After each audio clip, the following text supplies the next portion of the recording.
Hi friends, this is Janu. ఈరోజు ఒక interesting టాపిక్తో మీ ముందుకు వచ్చేసాను. మరి లేట్ చేయకుండా ఈ వీడియో స్టార్ట్ చేసేద్దామా? Team India star batter Virat Kohli మరో రికార్డును చేరువయ్యాడు. ఆస్ట్రేలియా గడ్డపై మరో శతకం సాధిస్తే వేరే దేశంలో అత్యధిక సెంచరీలు చేసిన దిగ్గజ బ్యాటర్ డాన్ బ్రాడ్మన్ రికార్డును సమం చేస్తాడు. ఆసీస్కు చెందిన డాన్ బ్రాడ్మన్ ఇంగ్లాండ్ గడ్డపై 11 శతకాలు నమోదు చేశాడు. ప్రస్తుతం కోహ్లీ ఆసీస్ గడ్డపై 10 శతకాలతో కొనసాగుతున్నాడు. తర్వాతి స్థానాల్లో బేబీ హాప్స్ 9 సెంచరీలు ఆస్ట్రేలియాపై, సచిన్ 9 సెంచరీలు శ్రీలంకపై ఉన్నారు. కోహ్లీ మరో 2 సెంచరీలు నమోదు చేస్తే డాన్ బ్రాడ్మన్ రికార్డును అధిగమిస్తాడు. ప్రస్తుతం జరుగుతున్న బోర్డర్ గవాస్కర్ ట్రోఫీలో కోహ్లీ ఇప్పటికే ఓ శతకం బాది సూపర్ ఫామ్లో ఉన్నాడు.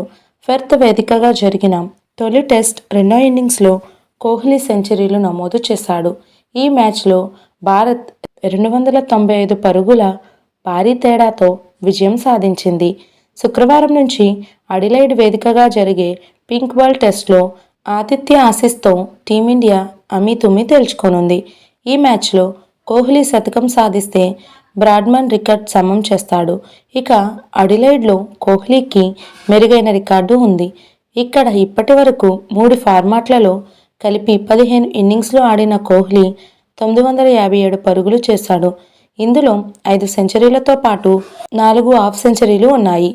టెస్ట్లో ఇప్పటి వరకు 8 ఇన్నింగ్స్లు ఆడిన కోహ్లీ 3 శతకాలు, హాఫ్ సెంచరీలతో 509 పరుగులు చేశాడు. ఇక కోహ్లీ మరో సెంచరీ సాధిస్తే బోర్డర్ గవాస్కర్ ట్రోఫీలో అత్యధిక సెంచరీలు సాధించిన ప్లేయర్గా కోహ్లీ రికార్డు సాధిస్తాడు. ప్రస్తుతం ఈ రికార్డును సచిన్ టెండూల్కర్తో కలిసి కోహ్లీ సంయుక్తంగా పంచుకున్నారు. 65 ఇన్నింగ్స్లో సచిన్, 46 ఇన్నింగ్స్లో కోహ్లీ 9 సెంచరీలను చేశారు. సచిన్, కోహ్లీ తర్వాతి స్థానాల్లో రికీ పాంటింగ్ 8 సెంచరీలు, 51 ఇన్నింగ్స్లు, స్టీవ్ స్మిత్ 8 సెంచరీలు, 37 ఇన్నింగ్స్లు, మైకేల్ క్లార్క్ 7 సెంచరీలు, 40 ఇన్నింగ్స్లలో ఉన్నారు. మరి మీలో ఎంతమంది కోహ్లీ బ్రాడ్మన్ రికార్డును అధిగమిస్తాడని అనుకుంటున్నారో కింద కామెంట్స్లో నాతో షేర్ చేయండి.